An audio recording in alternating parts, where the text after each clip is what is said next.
Oke, Assalamualaikum warahmatullahi wabarakatuh. Untuk materi setelah PPN ini adalah seperti yang kita bahas di kelas kemarin adalah PPN BM, pajak penjualan atas barang mewah. Jadi kalau kemarin pajak pertambahan nilai, kalau PPN BM ini adalah pajak penjualan atas barang mewah.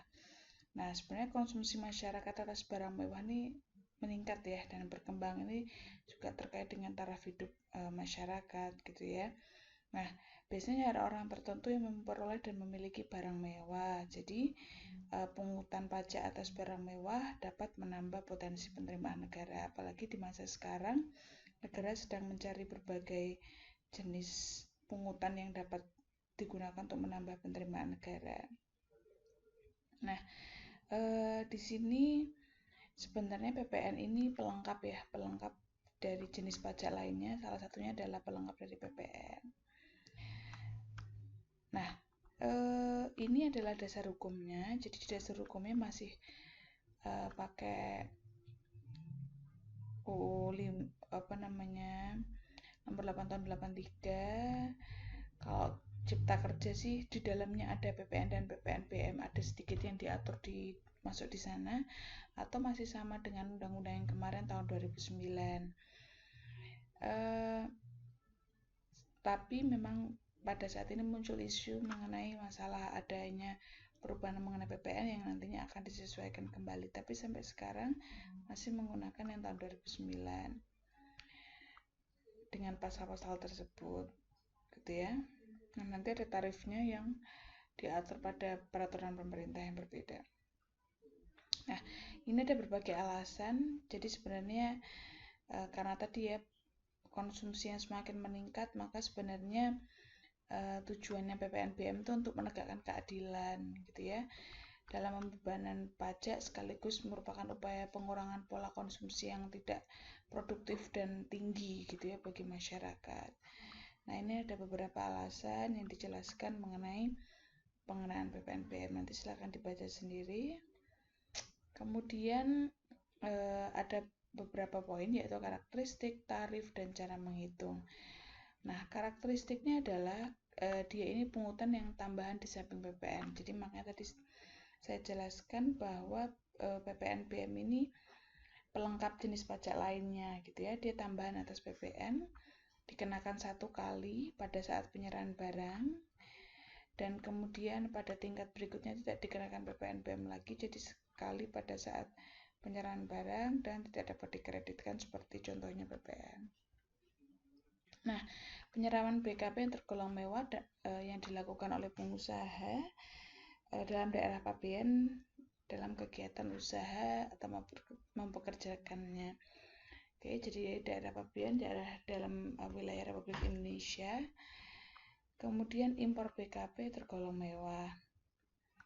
Oke, jadi bagaimana kita mendefinisikan barang kena pajak yang dikatakan tergolong mewah gitu ya. Ini yang pertama adalah memang bukan kebutuhan pokok, dikonsumsi masyarakat golongan tertentu dan berpenghasilan tinggi tadi ya. Golongan tertentu bisa jadi golongan berpenghasilan tinggi dan dikonsumsi tujuannya untuk menunjukkan status. Jadi lebih dari fungsi gitu ya. Nah, ini yang dikenakan PPN BM ini menggunakan PP nomor 61 tahun 2020. Jadi kriterianya adalah kendaraan bermotor dan non bermotor ya. Jadi kriterianya seperti itu. Kalau bermotor seperti ambulan, kendaraan jenazah, kendaraan pemadam kebakaran, tahanan dan sebagainya, hunian mewah gitu ya, rumah mewah, apartemen, kondominium, townhouse dan sebagainya, pesawat udara kecuali untuk keperluan negara, balon udara, senjata api, kapal pesiar dan lain sebagainya. Nah, tarifnya ini beragam ya, dari 10 sampai 200%. Nah, untuk kelompok BKP yang tergolong mewah berupa kendaraan, tadi kan pertama adalah kendaraan ya. Nah, itu dari mulai 10% sampai 75%. Lihat PP tahun 2006. Yang non kendaraan ini 10 sampai 75%. Itu ada penjelasannya nanti di peraturan pemerintah. Nah, ini ya, untuk impor kendaraan, jenisnya, muatannya, cc-nya, dan sebagainya. Nah, non kendaraan tadi yang sudah dijelaskan di depan, ini ada beberapa contohnya. BPKP, non kendaraan bermotor dikenakan PPNBM. Nah, yang dibebaskan apa yang tujuannya untuk tujuan umum, gitu ya. Bentar. Oh, ini kecuali tadi ya. Oke, ini ada tarifnya untuk yang selain kendaraan bermotor. Misalkan hunian mewah 20%, tambahannya 40%, balon udara, peluru senjata api 50%, kelompok pesawat udara selain yang dimaksud untuk tujuan keperluan negara dan lain sebagainya tadi yang dijelaskan di depan ya. Terus 70% kapal pesiar mewah. Oke. Kecuali untuk kepentingan negara. Tarif PPN kali DPP. Oke.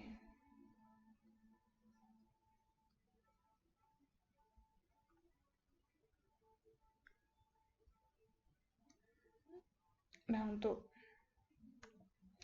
ini adalah pembahasan mengenai masalah surat keterangan bebas pajak PPNBM. Gitu ya. Jadi permohonan surat keterangan bebas dari PPNBM. Nanti silakan dilihat. Nah, ini ada beberapa contoh kasusnya. Sama ya, intinya PPN 10% kali DPP, PPNBM juga 10 tarif kali DPP. Kasus 2, ini juga sama DPP nilai impornya PPN kali tarif, PPNBM kali tarif. Oke. Kira-kira itu aja yang masalah PPN-nya. Selanjutnya kita sedikit review mengenai biaya materai. Nah, biaya materai saya sedikit banget jelasin di sini, hanya 10 slide. Jadi intinya kalau biaya materai ini yang terbaru, yaitu Undang-Undang Nomor 10 Tahun 2020 tentang biaya materai, berlaku pada 1 Januari 2021. Ini terkait dengan tarif juga ya, yang baru, yang diperbarui di tahun 2020 dan berlaku di 2021, menggantikan undang-undang yang lama yang selama ini digunakan untuk materai. Biaya materai sebagai pajak dikenakan atas dokumen. Jadi dia itu pajak ya, pajak atas dokumen. Termasuk juga berupa elektronik gitu ya, karena sekarang masanya sudah masa elektronik. Oke. Untuk menyesuaikan perkembangan zaman pada ketentuan dalam UU Materai yang baru, dokumen juga meliputi segala sesuatu yang ditulis dengan tulisan dalam bentuk elektronik. Tadi yang saya bahas di depan.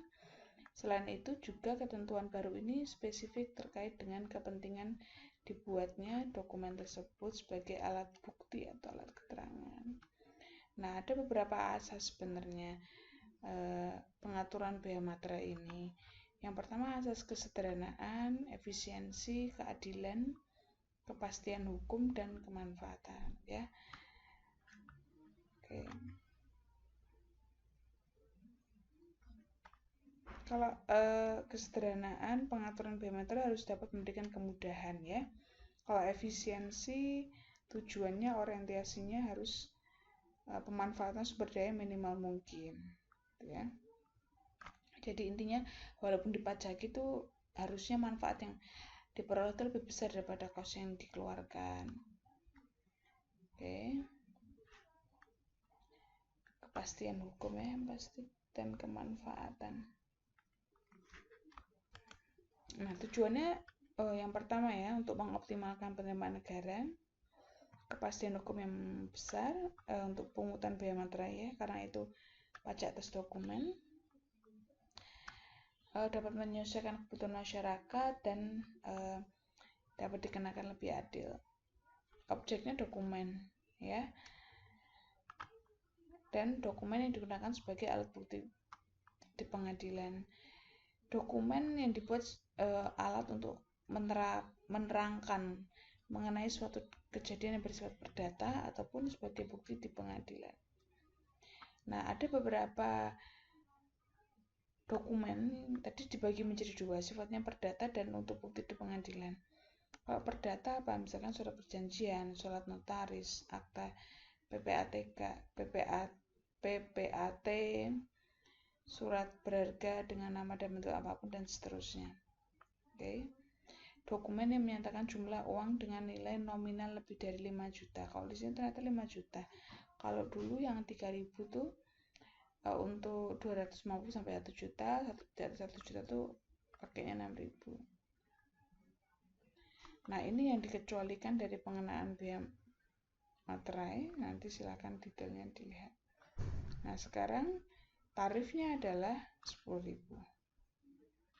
Nah, kira-kira yang singkat yang perlu teman-teman ketahui itu saja kalau dari saya. Selanjutnya kita bahas PBB ya, dan BPHTB. Oke, sekarang materi ketiga adalah pajak bumi dan bangunan serta BPHTB. Oke. Nah, dalam pemungutan pajak bumi dan bangunan penting kita pahami dulu subjek PBB, tarif dan DPP-nya gitu ya. Yang pertama PBB ini ada 2 jenis ya, yaitu pedesaan dan perkotaan, P2 ya, dan sektor P3 itu pertambangan, perkebunan dan perhutanan. Nah, untuk yang pedesaan dan perkotaan ini PBB di bawah pajak daerah ya, kabupaten atau kota. Nah, ini adalah dasar hukumnya. Jadi kalau P2 ya, kita bahasnya fokusnya di yang P2 aja ya, pedesaan dan perkotaan. Nah, nanti di slide ini walaupun masih sangat beragam pajaknya, tapi yang saya bahas pedesaan dan perkotaan. Jadi undang-undangnya tahun 2009 nomor 28 tentang pajak daerah dan distribusi daerah. Nah, tapi untuk detail pelaksanaannya diatur di dalam perwali atau perbuk. Ya. Termasuk berapa NCO PTKP, tarifnya itu semuanya ada di perbuk atau perwali.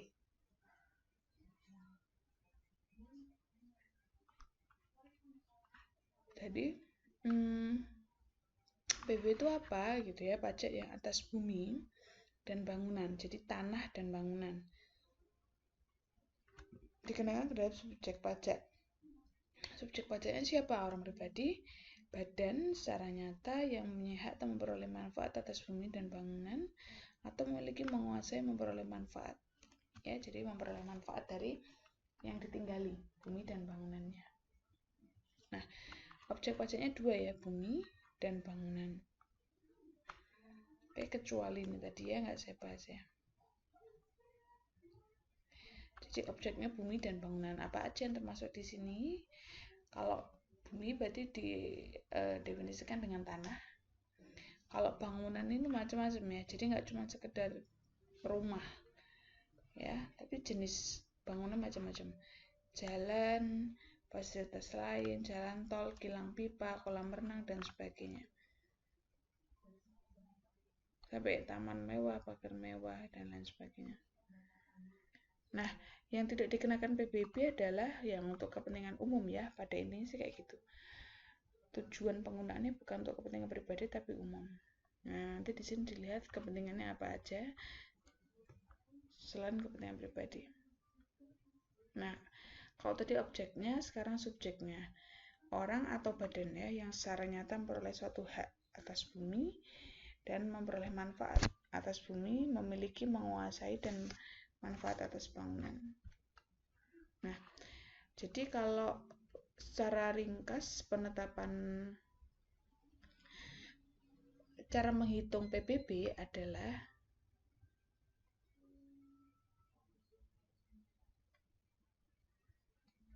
gini ya, PBB sama dengan tarifnya berapa dikalikan nilai jual objek pajak ya, jadi nilai jual objek pajak dikurangi nilai jual objek pajak tidak kena pajak. Oke. Nah, NJOP ini adalah nilai jual objek pajak berasal dari ini ya, harga rata-rata diperoleh dari transaksi harga beli yang terjadi secara wajar. Jadi NJOP ini juga merupakan keputusan dari perbub ataupun perwali. Gitu ya. Jadi ini memang keputusan. Jadi kayak daerah sini tuh nilai jual objek pajaknya berapa gitu. Bukan harga kesepakatan tapi nilai jual objek pajak. Oke. Tapi